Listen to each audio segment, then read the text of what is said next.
లక్ష్మీ పూజ మార్గశిర నెలలో అన్ని గురువారాలు చేస్తారు. కేవలం 4 గురువారాలు మాత్రమే మార్గశిర మాసంలో ఉంటాయి. కానీ ఈ లక్ష్మీ పూజ పుష్యమాసంలో వచ్చే మొదటి గురువారం నాడు కూడా చేయాలి. అదే ఇక్కడ విశేషం. అంటే మార్గశిర మాసంలో వచ్చే అన్ని గురువారాలలో పూజ చేసుకొని పుష్యమాసంలో వచ్చే మొదటి గురువారం నాడు ఉద్యాపన చేసుకోవాలి. ఆ రోజు కూడా అమ్మవారి పూజ చేసుకొని కథ చదువుకొని అక్షింతలు తలపై వేసుకోవాలి.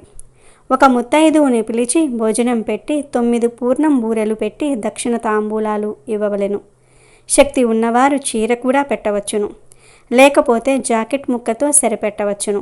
మార్గశిర లక్ష్మీవార వ్రతం సమయంలో అమ్మవారికి ఏ నైవేద్యాలు పెట్టాలి అనే విషయానికి వస్తే, మొదటి గురువారము పులగం పెట్టాలి, 2వ గురువారము అట్లు పెట్టాలి, 3వ గురువారం అప్పాలు లేదా పరమాన్నము ఏదైనా సరే పెట్టవచ్చు, 4వ గురువారం చిత్రాన్నం లేదా గారెలు పెట్టాలి, 5వ గురువారం పూర్ణం బూరెలు పెట్టాలి.